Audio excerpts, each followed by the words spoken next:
This episode is brought to you by Accenture. When your advertising operations fall out of sync, everything else follows.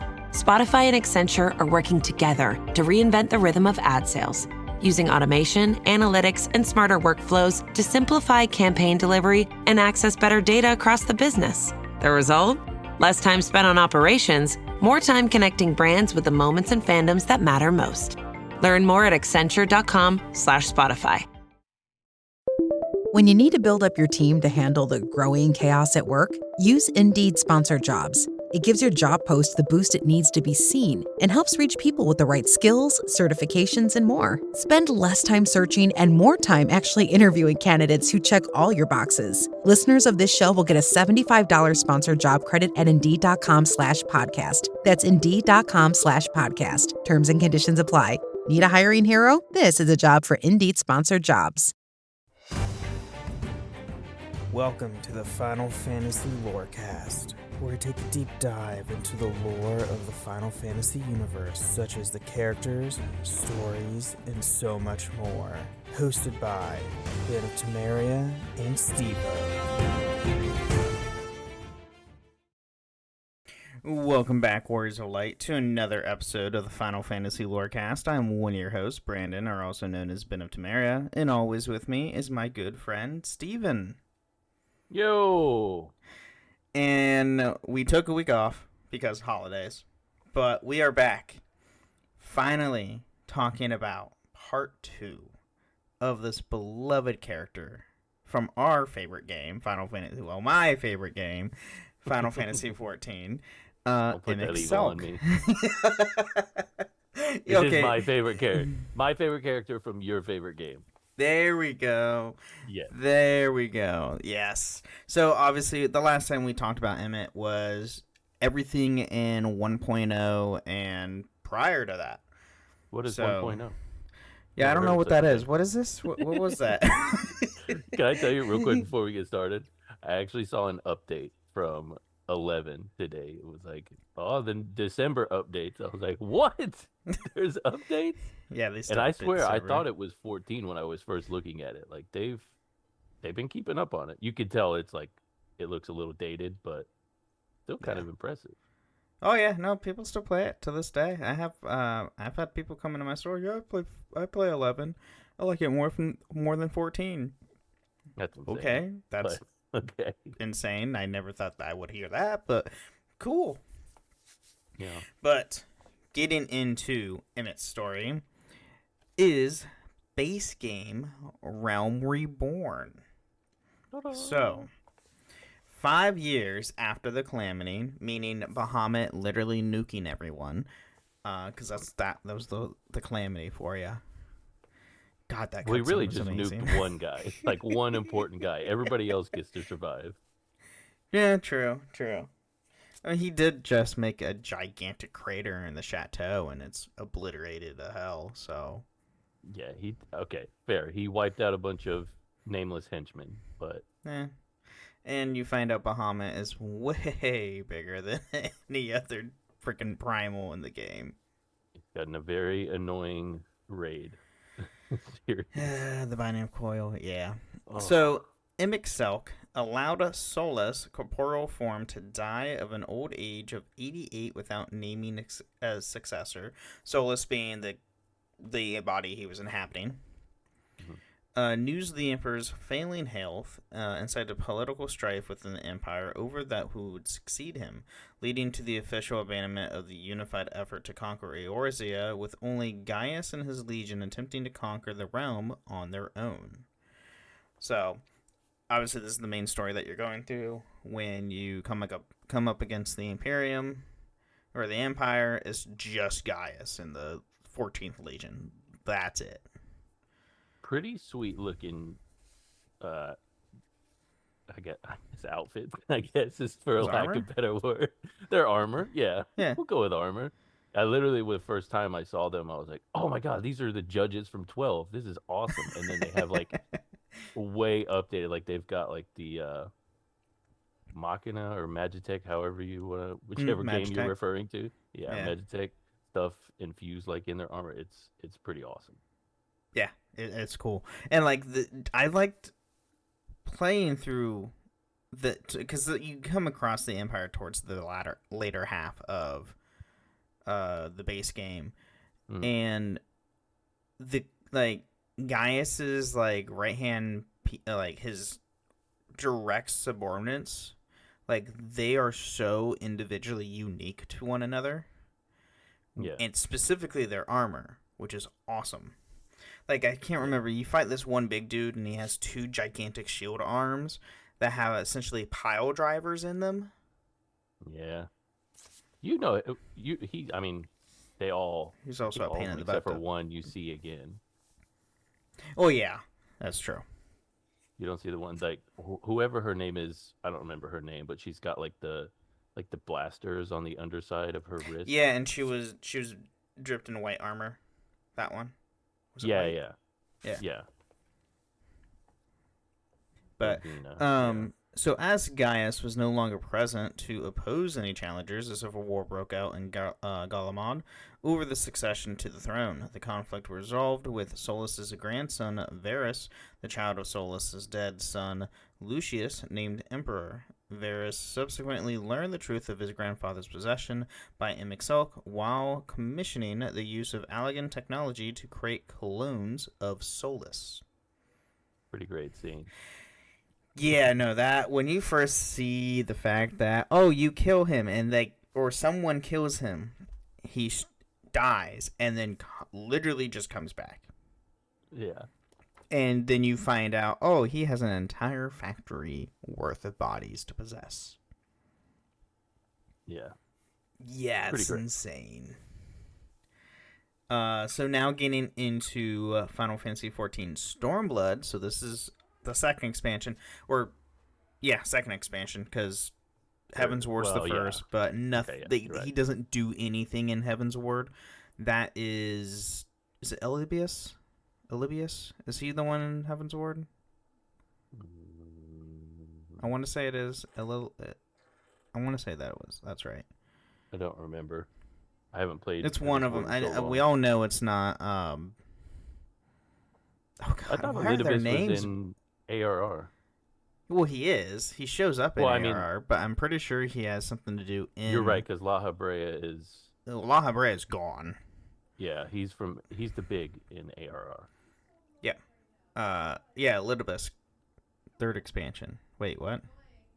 I mean, technically ARR is kind of an expansion. Oh, yeah, okay. Thank you, Dojo. Technically, Stormblood is the third expansion. Technically, because ARR kind of just nuked the world and rebuilt it. But anyway, so the Asin Asimiary, Elidibus, was forced to bring Emet-Selch back as Solus for some time after La Habrea's demise. Emet-Selch found the cloned bodies of his previous vessel preferable to possessing a random body and molding it to his image. With this return, Solus became the power behind the throne, with Varus serving as a figurehead, much to his dismay. Okay. By the way, Varus, the Emperor, is a complete a-hole. He sucks. He's terrible. That whole family line is just awful. Pretty much. Every time they're on screen, I'm like, ugh. More creepiness. Not even enjoyable villains. It's just all right, go away. Yeah, we get, who's the... his son, whoever, I can't think of his name right now. Why is his name escaping me? It shouldn't, because we see him about 1 billion times. I know, and he's creepily obsessed with you. Yeah. And it's so weird. How many times do we have to teach his lesson, old man? Thank you, Xenos. Thank you, Boxer. I don't know why that is escaping me. Anyway, Solus reminded Varus that he was not to make judgments, but to administer them without question, as any threats to the balance of light and dark were to be expunged. He revealed that he, as an Ascian, built the Garlean Empire for the purpose of creating chaos and ultimately invoking another calamity. Varus shot him, proclaiming the man was a master of his own destiny. His attempt was scoffed at as Solus simply reappeared in another clone body to end their discussion. Yeah. Amusing, but let's finish this. As I was saying. It was like this scene here, and I was like, oh, it's like that. Just Crap. terrific. This is where he really started to win me over. So then, following Gaius and Alphino, destroying the plant manufacturing the Black Rose poison gas, Solus noted his application could be useful for his agenda. He used what he considered his final meeting with Varys to thank him for the clone bodies. Yeah. He, as you see, Emic does not give a damn about Varys at all. Oh, Girl, put the name for that. I am not even going to try and pronounce the Heavensward Ascian because. Woo! That's the name, all right. Egeorm? I don't know. It looks Nordic. Not important enough to ever be mentioned again outside of that. Right. Expansion. So Solus also revealed that the civil war following his supposed death was intentional. Following the siege of Alamigo reaching a stalemate, Elidibus wished to speak with Solus / Emet-Selch, but neither he nor Varys knew where he was. Varys remarking that he could be doing what all Ascians do, Elidibus suspected that Emet-Selch had found a means to take advantage of the situation. Is what he does. Yeah. And yes, Box Girl, they don't last long because, honestly, the only Ascians that actually last long are Emmett and Elidibus that I've, so far to my knowledge, I haven't come across any other Ascians yet. Assholians. Yeah. That you know of. That I know of. Yeah, right, I know. So now getting into Shadowbringers, the best expansion. It's 1B to Endwalker's 1A. Oh, see, I haven't. I know. As you know, you do it. I haven't gotten to it yet. So this is a spoiler for myself. So once we get to the Endwalker stuff. So, Emet-Selch, having arrived on the first sometime prior, followed the Warrior of Light, where they called to this shard of the source. He possessed a vessel and molded it to his now preferred appearance of Solus. While observing the signs of the Seventh Dawn's actions from afar, he made his presence known after Tatana's defeat, introducing himself as his Ascian title, Emet-Selch. Yeah. So, before we all knew him as Solus, this is where he first actually introduces himself as Emet-Selch, to where you actually know his name, which is pretty cool. One of his names, yeah. He's a two sides of a one coin. So, three. Well, huh? Technically, 3. You'll see. Yeah, 3. Yeah, technically 3. So while admitting that he was tempted to ally with Elmore, he offered cooperation with the Scions despite Ulianger destroying the shade that he was using to offer the deal. Emet-Selch told them he believed that it was helping them to understand his goals, and the Scions would ultimately choose to join him instead. He makes a pretty compelling case. I will say. So, okay. So everybody, if you're like listening to this and haven't played 14 and you're wondering why the hell am I teaming up with one of the villains, yes, he is a quote unquote villain, but he is very persuasive. He's very persuasive, and a lot of the things he says actually make pretty logical sense. Oh, just Which wait till I you get to hate it. When we get to the Endwalker part, you'll be like, "Oh man, this guy he didn't deserve what happened." But basically, no, I totally get it. Don't listen to this, Kron. You're not gonna like it. Kron does not like me defending him itself. I know. So when the Warrior Light, Urianger, Thancred, and Mephilia arrived in the Ratico Greatwoods, Emet-Selch reiterated his purpose to join the group as an observer, which the Scions begrudgingly accepted. He disappeared again after being trapped by the Knight's Blast, reappearing to win the group's trust by retrieving Yustola after she used Flow to escape the pit at the Ronkar ruins. After the Scions defeated Eros, they found ancient murals depicting the Sundering, an event that had shattered Aetherius. Yeah. The OG world. Yeah, the OG world. And yes, thankful for him, he saved Yustola from being trapped in the Purgatory, basically. yeah, live stream. Yeah. What does 7 use? Live stream? Live stream, yeah. Yeah. Basically, That's what they called it during ARR, is the live stream. But it's the flow. They call it the flow. It's the live stream. It's the same thing. They can't directly copy what 7 did. You have to just allude to it. That's true. No, they've straight up called it the live stream during ARR, but then they called it the flow, aka the live stream. But they just wait until you get to Dawntrail and you get to the end of Dawntrail and you're like, well, this is just 9. Like, it's hilarious how they're not even trying to hide it. It's incredible. Yeah, flow's the spell, as Box Girl says. So, Kadojo thinks he could be the ultimate Emmet apologist. I don't know. We'll see. Maybe later. Hey, join us on the patron chat, Kodojo. I know you're one of my co-hosts, but you can join us on the patron chat. Yeah. So, Emet-Selch revealed the Ascians' origins and that the original and intact world and the Hydaelyn and Zodiac were primals. Emet-Selch justified the Ascians' actions by saying that all the races of man were but fragmented of their true selves. The Ascians did not consider them people, and thus killing them was not murder. Yes. Okay. Not his best line. This is semantics. I don't care what you say. This is where he's like, you're like, oh man, he's making some great points. Like, yeah, let's join his side. And at the end, he's like, well, you're not really people, so it's not murder. And you're like, you were so close. But the whole thing of them shattering. Oh yeah, Hydaelyn and Zodiac. Yeah, they're primals. The thing that you kill. Yeah, that's what they are. Yeah. Sorry, they're not so powerful deities. They're just primals.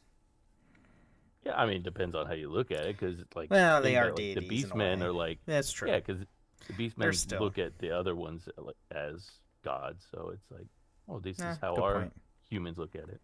That's true. That's fair. So Emet-Selch remained as an observer until the Warrior Light failed to contain the amassed light of Nordvent's Light Wardens, before revealing that he had been testing the Warrior and the Scions to see if the former would regain enough of their former self to be considered a potential ally. He spirited the Crystal Exarch away after the latter was revealed to be Grahatia, considering his knowledge of magic to transport between reflections and back in time to be useful. Yeah, I'm sorry, that was the worst kept secret through Shadowbringers. Like, I see this guy and I was like, I had no idea because I didn't pay attention during the whatever it's called, the Crystal Tower raids. Yeah, I didn't pay attention. I think I skipped because that's the only inkling that you would know who he is if you do those raids and actually pay attention to the cutscenes. Yeah, like I had seen him before in some of the cutscenes, so when the big reveal happened, I was like, okay, great. This guy that I saw 2 expansions Well, I mean, ago. if you do the Crystal Tower raids, like, it gives you the dialogue option of like saying his name. Yeah. Out to him, and then it does the whole like wind and shoots over his hood and everything, and it's more emotional. And I'm not gonna lie, I did shed a tear during that entire scene. That I'm not gonna lie. There's a lot of tearjerkers in this game. The writing's just that good. Surprisingly, yes, there is. Oh, so it's so much better too. Oh man, you're in for a treat. It really got me in Endwalker. Like, there was some parts there that I was like, damn, this is rough. Oh man, you have to do the Crystal Tower raid to do Shadow. You have to do. Yeah, if you want to go into Shadowbringers, I highly recommend doing the Crystal Tower raid before going to the Shadowbringers. I'm pretty sure it's mandatory for the story. Is it? I think. Yeah. Maybe. I don't remember. For sure it is. Oh, Oh, Kodojo's saying you have to do it. Oh yeah, yeah. Yeah. But it's super easy, especially if you're a higher, like if you're at level 70, it's super easy to go through those raids, or just do it unsynced, just get through it. Yeah. So Emet-Selch requested that the warrior meet him in the recreation of Amarant, where he could be consumed by the light in peace, but was disappointed that the warrior arrived with the rest of the scions. Dun dun. Sorry, Emmett. Can't have a one-on-one with you. Emet-Selch revealed that the Ascians intent to sacrifice the lesser beings once Zodiac was freed, as in his opinion, the people of the Source and its shards were unworthy inheritors of a united world. When Alphino boasted that they were not different in their resolve, Emet-Selch took offense and forced them to go through another trial in the form of a recreation of the calamity that had befallen his world. And let me say, awesome. that was rough. Like, if you're like going through that, and I was like, wow, they literally went through hell. Yeah. Literally. It's gnarly. It's so and bad. that's only part of it. Yeah, that's only seeing part of it, too. Mm-hmm.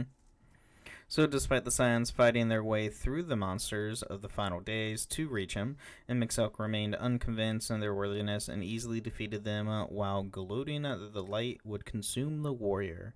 When the warrior stabilized after fully merging their soul with Ardbert, the leader of the first warrior of light, Emet-Selch briefly saw Azum in the place before denouncing the vision in anger. Emet-Selch was livid when Gratia arrived to aid the warrior with reinforcements and decided to face the warrior in a final test, unrevealing his true name, Hades. Oh. By the way, this entire cutscene was awesome. Yeah, it was. Oh, it's so good. It's so good, and I'm so happy I played through this cutscene as a Dark Knight, because oh my god, did it look epic. It looked so good. And for a little tidbit, Arbert's character design is actually based on the promotional stuff they did for 1.0, which is pretty cool. Yeah, and it's the one you see like in the background, I think. Mm-hmm. Actually, all the first Warrior of the Light, like all 5 of them, were based on the original party for 1.0's promotional trailer and promotional stuff, which is really cool. It's also like a straight up, like, this is FF1. Yeah, it's like a white mage, black mage, warrior, or whatever it's called, fighter. No, it's warrior. Well, no, and FF1 is just, it's called Fighter in FF1 because it was literally all based on D&D. Right. So through initially gaining the upper hand, the Warrior Light unleashed the collective light within them to overpower Hades' darkness. Overwhelmed despite channeling his kin's collective power, Hades refused to surrender and was only defeated when the Scions used white auracite to hold him at bay long enough for the Warrior Light to kill him with an etheric blade in the form of Arbert's axe. Hades accepted his death, asking the Warrior Light to remember his people before fading away with a smile. Not gonna lie, that did kind of sting. Because so remember us, remember that we too. What? Remember us, we once lived. Yeah. Yeah, we all shed a tear during that scene. That was pretty like that was like it was a very satisfying fight. Extremely satisfying. And then getting at the end where, like, the conclusion of Shadowbringer as well. First part of it. It's just so good. And the music. He was on point during Shadowbringers and Endwalker. He just knocked it out of the park with the music. See, damn it. So the Warriors of Light later acquired a crystal that Emet-Selch had secretly created with Azum's memories and powers, allowing them to use the Ancient's abilities to summon allies in times of need. A shade in his recreation of Amarant implied that Emet-Selch would not want the final unsundered Elidibus to be left alone after his passing. Well, I mean, oh yeah, he is the last one, isn't he? Crap. Yeah. Yeah, he is. The other ones aren't sundered. But yeah, it's think about how great of a villain you have to be to where like when you die, everybody's like brokenhearted about it. You're like, oh no. Right? It's like I actually liked him at the end. Yeah. So during the Warriors' battle with Elebis, who assumed the form of his original warrior light, a shade of Emet-Selch appeared and summoned the party back from the void with a snap of his fingers. He sauntered away with a final wave to Elebis. Just the best gift too. Like if you just want to be like dismissive to do the he assumed the form of the original warrior like FF1 warrior light. Oh. Yeah. You don't remember that fight? I haven't done that yet. It's the trial. Yeah, I haven't done that yet. Oh. So you haven't even beat Shadowbringers yet. I'm in post. Oh yeah. Well, surprise. That's good to know. Surprise! I get to fight the original warrior light. That's cool. Not gonna lie, that's really cool. I knew that happened at some point. I just didn't know when. Yeah. All right, so all spoilers for me. Endwalker. This is all fresh to Ben here. I got you. So when the warrior lost all their comrades while braving Metrion's nest on Ultima's Thole, they use Azim's crystal infused with Hydaelyn's magic to summon Hades and oh god, I can't hate this guy's name. Hythodius from the Ethereal Sea. In death, the memories that Karios had erased from them back in Elpis, yeah. And that had been restored. Hades was upset that Hermes had made a fool of him by erasing his memories, but also critical towards Venant. I can't talk today, man. These words. He yet commanded the warrior commended. He yet commended the warrior, since with his memories restored, he acknowledged that the Ascians' methods couldn't have brought mankind to that very state.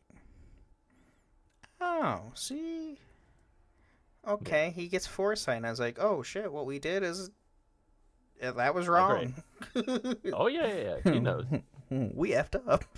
He's got his Anakin redemption in Endwalker. That's... Yeah, I love it. So the warrior used the pair's creation magic to spawn Elpis flowers to convince Metrion that Ultima Thole was no longer a realm of despair, which also signified that the warrior's friends could be brought back in the environment and now hospitable to life. Once they were revived, their comrades, Hades and Hythodius, allowed themselves to fade back into the ether. Hades would not suffer to live again by Hydaelyn's magic. He acknowledged that the past he loved was not the future that the Scions fought for, admitting it could never be brought back. Although he still held on his ideals, he only requested that the Scions save their star. No. So good. That's nice. That's so good. That whole scene, leading up to it. I'm glad it didn't give. Which obviously there'll be a lot more in detail if you play it, especially for me because there's actual dialogue. There's a ton that is not mentioned there, like when you're actually playing. Yeah, this is all summarized, by the way, for everybody. Yeah. This is not like word for word because that would be like 10 episodes long, if longer. Yeah, we'd be here until next week reading that. Right. So, in his final moments, Hades urged the saddened warrior to see everything the source and its reflections had to offer, and by their journeys and actions, he was worthy of their past life as Hades' good friend, Azim. He smiled at them just before he disappeared. Aww. Oh. It's so sad. And then, after the warrior had decided to join Wuk-Lamat from Tyrol to complete in a rite of succession, they reminisced Hades' words for future adventures, which mentioned the fabled golden cities of the New World, which obviously that is Dawntrail. It goes into Dawntrail. Yeah. But all right. Oh, That's so good. It's so good. So summarize, Emet-Selch is the best. Yeah, and obviously we have more to talk about him because right now it's just halfway through the show. So we're going to do a quick mid-break, thank our amazing patrons, and we'll be right back. This episode is brought to you by Perfect Bistro Cat Food. Hey guys, today I'm interviewing my cat about his perfect bistro food. Percy, you seem to be a big Perfect Bistro fan. Care to comment? Totally. What do you like about it? You love the high-quality ingredients? And the delicious flavors, of course. Yeah, that makes a ton of sense. Listen to Percy, guys. Visit perfectbistro.com to try it for your cat.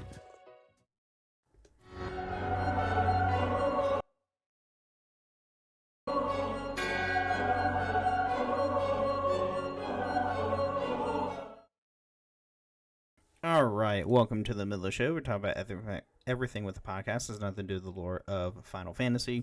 Here we know thank all of our amazing patrons. Thank you guys so much for supporting the show, and a huge thank you to True Speak, who is our ultimate tier patron. Thank you so much for supporting the show. And if you too want to support the show, you can go to patreon.com/Final Fantasy Lorecast, where you can get ad-free episodes or even join us once a month on the show itself. You can also leave us ratings and reviews on Apple and Spotify. Leave a 5-star review on Apple with some words or a nice Spotify comment. Read it out loud next time on the show. Which, let me see, do we have one on... No, we do not. We do not have one on Apple, but we do have a couple on Spotify. So from our last patron chat, FF Movie Adaptation /14 Talk, Summer of Heroes says, Final Fantasy 16 movie would be good, maybe. That might just be because I love 16, but still. 16 was already a movie. Yeah, 90% cutscene, 10% fetch quest. You're not wrong. Supreme Instinct says, give the goat Noctis his movie. He also had one. Well, he didn't. It was a prequel to the game. It was a prequel to the game. So right. It was before everything. So, I don't know. It's just... He had a book. The thing is, he had a book, and the book summed everything up and made things way more confusing as it shouldn't be. So... And then a FF13 would be cool live-action adaptation, says Bayleaf. Yeah. That CG budget would be through the live roof action. Yeah. Oh yeah, no, but the yeah, CG they would have to do, yeah. Everything that is literally everything that's going to be CG, which by everything would be CG. So, they're literally Transformers. That's there's that, but all Final Fantasy adaptations would be CG of some point or another. So Steve is waiting for the movie adaptation of the 10 novel. Oh my god. We don't talk about those. No, those are not. So bad. That's two references in one day, Box Girl. Got one earlier today. Oh my god. So, but you can also find us on a few different Discord servers, the Robots Radio Discord at robotsradio.net, as well as my own Discord server, the Bin's Friend Podcasting Discord, where you can find this show and all the other shows that I host, which are Holocron History, Star Wars Canon vs. Legends, the Gundam Lorecast, the Wizarding World Lorecast, and the Witcher Lorecast. So, check that out. All great stuff. All great fun. Who knows? There might be another one in the future. We'll see. We're maybe planning things. We're not really planning things yet, but who knows? Yeah. Because I know people are crazy about it. Anyway, there's not really anything newsworthy right now. So, Game Awards are next week. So, who knows? We might see something there. We won't. We won't. And I'm not even going to mention anything because I'm not going to do that to myself again. With us doing a 14 character day and talking about 14, 14 was nominated Best Ongoing Game. Yeah, by PlayStation. No, the game, or was it Community? No, they have a Game Awards nomination. They always do. Every year they do. Yeah, I mean, I think it's Best not Community. That many. I think it's Best Community. Community. There was one for Best Ongoing Game. I think that one was through PlayStation Awards. Yeah. PlayStation does their own. The official Game Awards they have, I believe, is Best Community. But I Baldur's believe it. Gate's probably going to win that one again. We'll see. Baldur's Gate? And Baldur's Gate's always in best community. It's stupid. It's because of the mods. It's the modding community. Withers big naturals. Yeah. Anyway, God. Well, speaking of 14, you know. I hope that. Okay, good. Hi, I'm Ben Starr, and I adore the Crystal Lawmasters. Ben Starr, I'm the official spokesperson of the Free Company of the Crystal Lawmasters. Come and join them. Are you feeling good? You'll have me. Here's some emotes that you can use. Ooh, being a Crystal Lawmaster is fun. Yeah, be a Crystal Lawmaster. Join us. It is fun. On 14, because it's great. Join me and TrueSpeak on there. And have you heard of 14 before? Have you heard of the critically acclaimed MMORPG Final Fantasy XIV, now with an expanded free trial? You can play through the entirety of A Realm Reborn, Heavensward, and the award-winning Stormlord expansion up to level 70. For free. With no restrictions on playtime. Because I have. I've heard it a lot. Yeah. This is great. And thank you, Kadojo. Yes, 14 is up for Best Ongoing and Best Community Support at the Game Awards. Nice. Like every year, because they're on that category every year. Because 14 will die. Let them win Best Ongoing. Yes, please. Please let them win something. And also, well, maybe not Best Community yet, with Dawn Trail, how people were acting about that. Nah, it's gotten better. That's it's a definitely whole different episode. This has definitely gotten a lot better with the community with that. But anyway, I think it's a good time to get back into more Emet-Selch.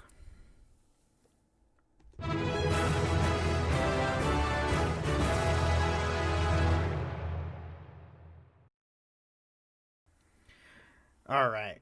So now we're diving into his character as a whole, not just his history. So, in Amarant Convention of 14, the position of Emet-Selch was given to one who safekeep the ethereal sea, also known as the Ancients as the Underworld. Hades was actually the second choice for his position, as Hythlodaeus was chosen first but declined the offer. Because Hades was much better at... He was much more naturally gifted, basically. Mm-hmm. And Hythlodaeus, wanted to do other stuff. Yeah. But he didn't care. Because he knew the world was going to end regardless. Be sacrificed. Yeah. So, getting into his appearance a bit. So, as a younger Solus Zos Galvus, his eyes are golden, with his hair is burgundy with white streaks. He wears a stylish black military coat adorned with gold on the chest and white fur along the trimmings and white gloves. In his old age as emperor, having a beard and a walking cane, he wore full body armor and the Garlean crown. I don't remember seeing that. That was, I believe, 1.0. Ah, that makes sense. Because we don't see him as emperor at all during Realm Reborn. Right. Because it's Varys is taken over already. So. Right. You don't actually see him until Stormblood. Mm-hmm. Briefly. Yeah. Yep. So Solus's true identity is that of Emet-Selch as an Ascian, whose true name is Hades. Like his brethren, Emet-Selch has an Ascian mask, though more sinister and infernal in design compared to his Paragon comrades. He rarely wears the Ascian's black robes, since taking the vessel of Solus Galvus. Hades' final form resembles the Esper Zodiarch's second form in Final Fantasy XII. Mm-hmm. Gonna have to look at that.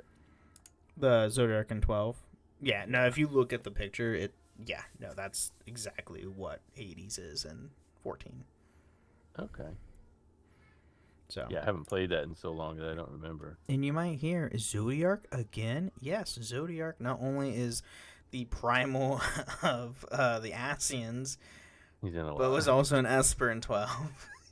He's in a lot, yeah. I feel like he's been in other games too.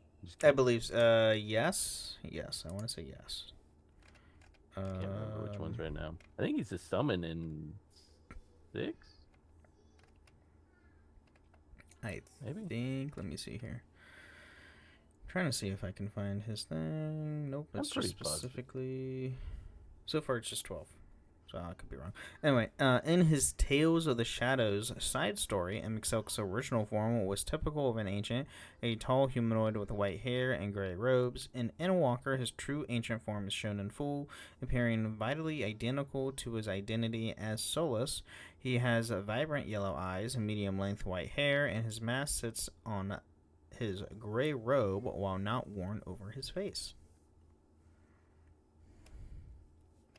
Update. Zodiark is in tactics. Yeah, because it's Iblis. Yes. Because it's in 12. Iblis is also 12. So, getting into his personality now. Oh boy. Some meaty stuff here. So, Emperor Solus was said to be a eccentric theater goer and patron of the arts. If you interact with Emet-Selch, absolutely. He commissioned the building of an airship for the Majestic Imperial Theater Company so he could travel to the realm and bring their performances to the far reaches of the Empire. This harkens to the Tantalus theater troupe from Final Fantasy IX. Exactly what I was going to say.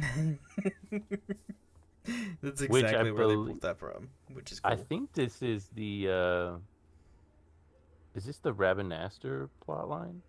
The Rabanastre raids? No, because you have maybe because you have the group that is like having to hide from the Empire. That yeah. It might have been the Stormblood, Rabanastre raids. It might be that. I think so. Well, Dojo or Box Girl correct us if we're wrong. Yep.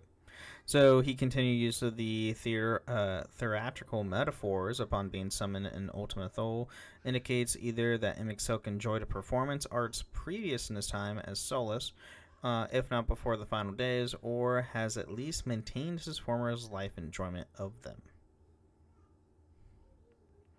He does seem like he loves the flair for the dramatic.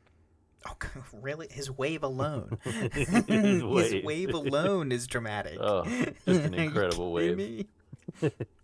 So Emet-Selch's personality and attributes shift due to the efforts of tempering by Zodiark and the loss of his home and friends. Prior to the first coming of the final days and following his defeat, Emet-Selch comes across as unapproachable and vindictive.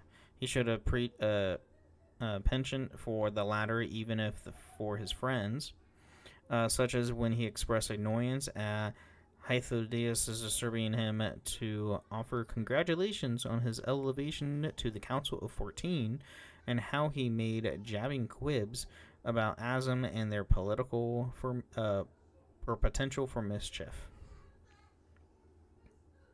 So, yeah, he gets a little crabby. Yeah, I mean, especially in his original form, he's very sassy. Oh, okay. Like Endwalker form. Yeah. Okay. So Hades tended not to participate in certain activities or provide aid, but would eventually be amenable to it with some encouragement. Despite this, both his position of power and Hythodius' testimony show that beneath his front, Emet-Selch was responsible, principled, and compassionate, accompanying and offering his aid to Azim's altruistic endeavors prior to acquiring his title. Emet-Selch continued to do so after Azim joined the Constellation, despite the aspirations of their disregard for following the due processes.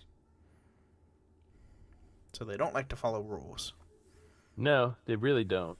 That's generally why their plans don't work, I feel like. They just don't listen. Yeah.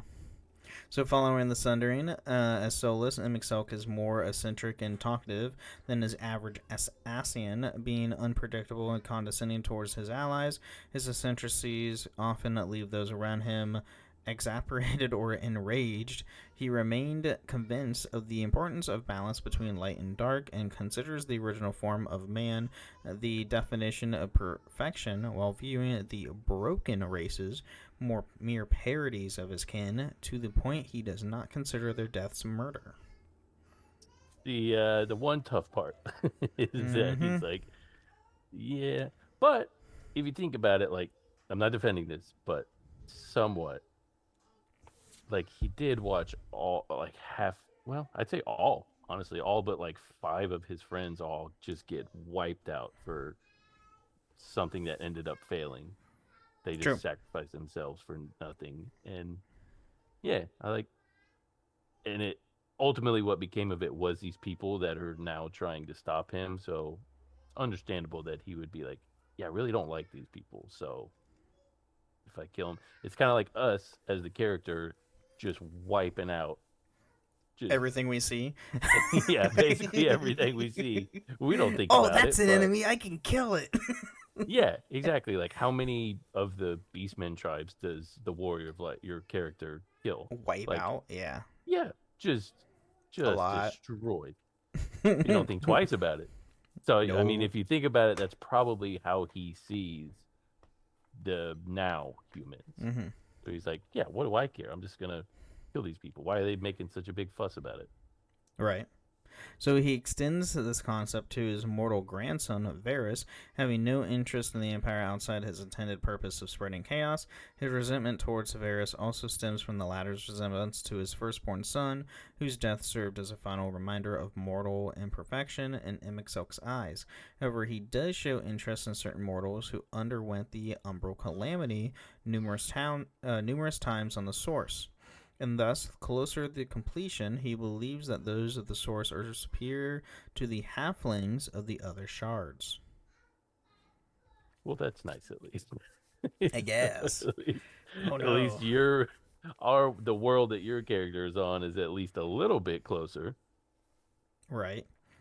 So Emet-Selch is a loner, and though he operates with full intention of bringing about the rejoining, his actions are often considered unpredictable. Beneath this eccentricity and cheerfulness, Emet-Selch bears the burden of centuries of sorrow and pain over all that he and his people have lost, and a burning hatred for Hydaelyn and all who fight in her name.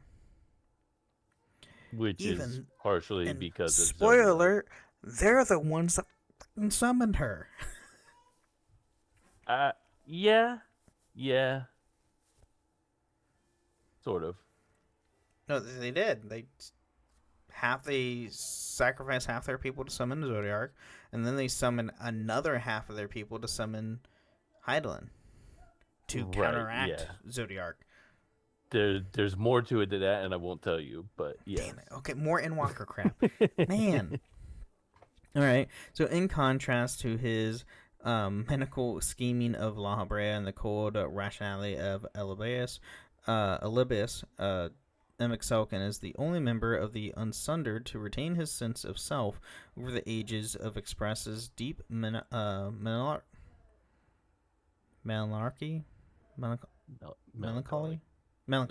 over Amarant's fall. Whenever he speaks his true feelings, his voice deepens and becomes more gravelly. It's also kind of more terrifying too. It really is. Whenever he gets serious, it's like, oh shit. It's like, this guy's not good. Because when he's in the soulless body, he's very aloof and like kind of like dismissive. Whereas his OG, he's very serious about his job. Mm-hmm. So unlike other Ascians, Emet-Selch scorns lies and overt deceptions. While he often omits information in his dealings, he stays mum when he could be more forthcoming. He never contradicts his word. He considers deceitfulness beneath him, since his wealth of knowledge across eons means that anyone he speaks with cannot discern a lie from his form, or of this from the truth anyway.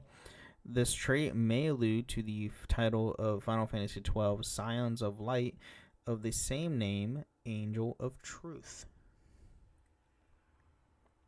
I'm unfamiliar with that. Yeah, the Scion of Light in 12. Yeah. Yeah, I'm not. I don't remember what that is. I don't I don't remember know if either. that's from the side game. Anyway, so one of Emet-Selch's main defining traits, both before and after the events of the Sundering, is his propensity for sentiment. His love for his home and people led him to create a fake Amaranth within the Tempest, complete with shades of its inhabitants and notably accurate Hathodius, to which he admits getting carried away in doing so. He is concerned with Elbis's growing loss of purpose in their mission, and despite their differences, show a persistent fondness for his close friends. Hythodius and Azim, despite their opposing views on Summer and Zodiac, and Azim having since been sundered and reborn, Emet-Selch's action rather than his word indicate that he yet treasures those connections. Yeah. Which is pretty cool. Yeah, I mean, he's doing all of these terrible things for good, but in obviously terrible for not so good ways to do so. Yeah, I mean, it just depends on whose point of view you're looking at. Like, if you're one of the people from the original Shard, or whatever it was, like from Elpis, basically, like the original world before it was shattered, they'd be like, yeah, it makes sense. He's doing what he's supposed to do. But from our character's point of view, it's in order to do that, he has to kill everybody and create that and one world again. multiple So worlds, not just one world, but multiple 12 worlds. 12 worlds. 12 worlds, which is yeah, a lot of blood on those hands if you do it that way. Yeah, no kidding. So Emet-Selch's crafting a constellation crystal for Azim despite it being forbidden to do so, and referring to them as a dearest friend to the reborn self as the Warrior Light, shows his genuine care. Emet-Selch's answer, the Warrior of Light, summons for both their and Elvis' sake at the Seat of Sacrifice. At Ultimate Thule, he takes pride in the warrior's recent accomplishments. He also admits that he was a prisoner of the past, and with his defeat in Shadowbringers and restoration of his lost memories, he understood that his refusal to move forward was the reason he lost. He spends his final moments comforting them by offering leads into further adventures, and Emet-Selch considers the warrior worthy as both the star's new steward and as Azim's successor, and despite his typical grumbling at Hypothetius' wish for them to be all reunite in life or another, his smile upon fading indicates he also shares this desire. Yeah. And I'm assuming Seat of Sacrifice is an Walker thing. It is, yes. Okay, cool. But yeah, which is really very cool. Annoying trial. Oh, great. Yeah, Boxroll says Seat of Sacrifice is their weekly mog challenge. Oh, God. I'm sorry to hear that. I don't know what it is yet, so I'm sorry. It's not a lot of fun, I'll tell you that. Is it as bad as the Steps of Faith? I don't remember what Steps of Faith is. That was the Nighthawk fight. Oh, that's easy. Compared to this? Yeah, Nidhogg. Oh, okay. Yeah, I hate the fight's just so long. It's much worse. Oh, okay, great. I have something to look forward to now. So I played it one time and did not go back. I was like, that's enough of that one. So he does have other appearances. So obviously, the Final Fantasy trading card game, he does have the Emperor appears as an Ice Elemental card. Yeah. Obvious. Magic the Gathering, obviously, which Emet-Selch is set to appear. This is the info was written before. He is in the game. He has a beard. As Emet-Selch the Unsunder, who flips into Hades.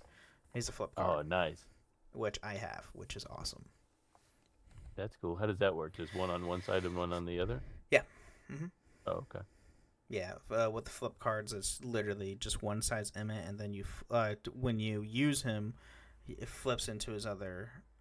After doing something, it flips him into Hades, which is a stronger creature than Emmett.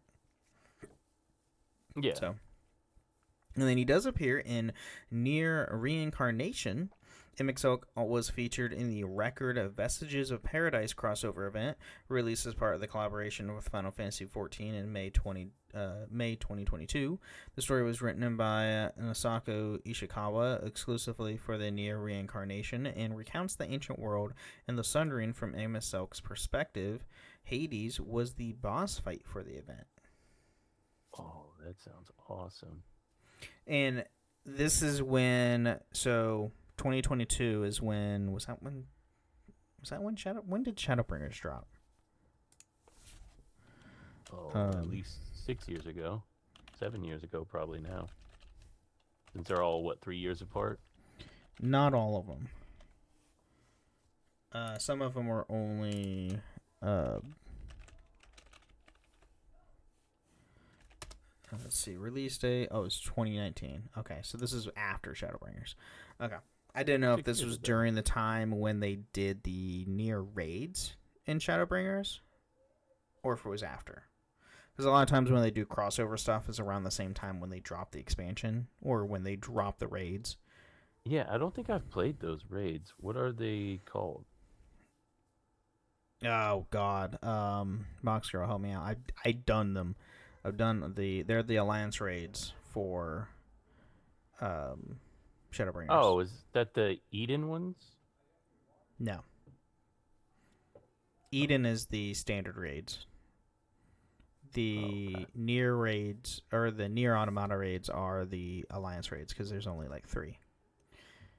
Because the Eden raids, there's like the 10. There's a lot, and I haven't even finished those, yeah. 10, 15, I can't remember how many because they're so short. Yeah, they're just boss fights. That's all. It's the one with the dwarves. Super long cutscenes. So. Oh yeah, those are no fun. Yeah. I think I did one or two of those and was like, "Woo, no, thank you." Okay, so last but not least, we have some behind the scenes of Emet-Selch. So Emet-Selch's character was designed by Nasasuko Ishikawa, who does Nier, and drew inspiration from Jack Sparrow from the Pirates of the Caribbean series with the goal of adding more human elements on top of his character. The team tried to work around the character's resemblance to Arden Sana from Final Fantasy XV so they wouldn't overlap too much. So Jack Sparrow and Arden, what a combo there. No wonder I love him. That's awesome. That's why we like him. That's why he's a likable character, is because he was based on Jack Sparrow. Because we have heard of him. Right. So you have heard of me. So, just before the player unlocks the final dungeon of Shadowbringers, Emet-Selch walks in the Hall of Fire in a similar way to Sephiroth in the Nibelheim burning scene in Final Fantasy VII. This is the second time Final Fantasy XIV alludes to this scene after Null Vendarnis scene in the Castrum Novum in the original version. Oh yeah, I forgot all about that scene from the original game. Oh. That might have been, I don't know. Oh, no, that might have been, no, that was 1.0. So we know that we've never seen that. All of us who play on console never seen that. Yeah, you probably can find, I guarantee you can find a YouTube video of it. Sure. So, there are also allusions to his real name Hades, the first being the ability to retrieve Yustola from the first live stream, and later channeling the spirits of his fallen Ascian kin during his boss fight. The gate he opened to a dungeon recreating the end days of his world alludes to the gates of hell. The penultimate boss is named Therion, a hell beast mentioned in the Book of Revelation. Hades was also remarkable in Amarant for being capable of sensing and controlling a portion of the underworld, the etherical realm where the souls of the dead rejoin, mirroring the mythological Hades' dominion over the realm of the dead. Yeah. Yeah. And by the way, also, if anybody has read the Book of Revelation in the Bible, it strictly mentions Hades. Not Satan, Hades. Yeah. Meaning Greek mythologies in the Bible. Yeah. It all kind of crisscrosses. Yeah, all mythology does. And as for Solus Zos Galvus in his old immortal body, despite having a prominent role as the antagonistic Emperor of Garlemald since 1.0, it was never depicted in the flesh on screen, having only appeared in 3 artworks. In Shadowbringers, the old Solus finally appears in the Save the Queen storyline, though it is briefly shown as a false memory in Sid Garland's recollection of the events at Baza Citadel. Also is shown from behind and at a distance since it was not a proper model, reusing Varys' model with 2 Ramu beards attached to the head. Interesting. Because they didn't have a model ready for it, so is what it is. Hilarious. But, yeah.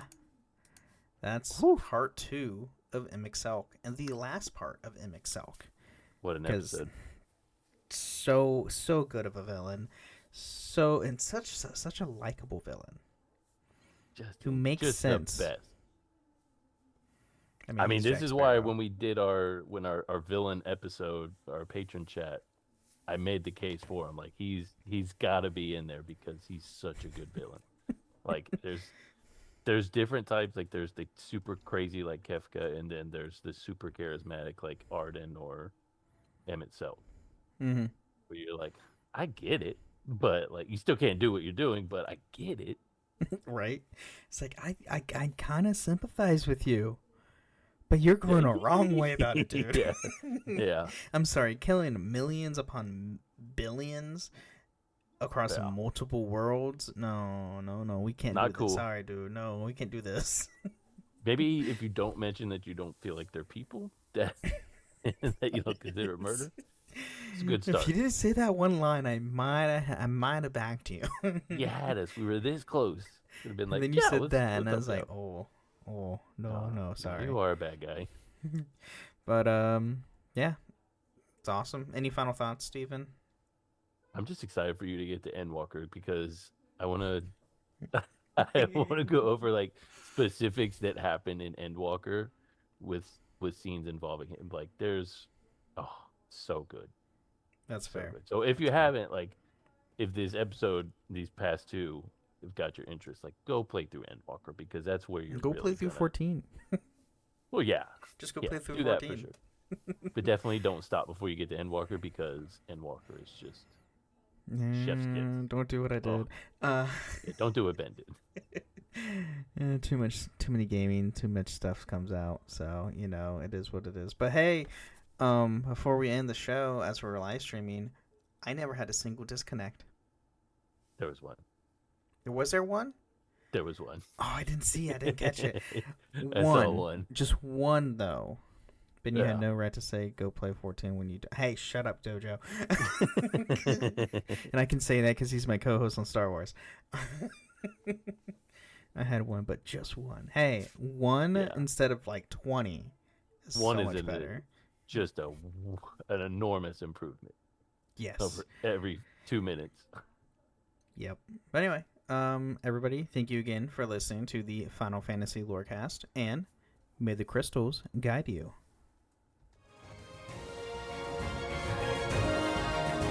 Thank you for listening to the Final Fantasy Lorecast. You can find us on the Robots Radio Discord at robotsradio.net, the Ben and Friends podcasting Discord, where you can share your thoughts, experiences, and love for the Final Fantasy lore. You can also find us on Twitter at FFLorecast.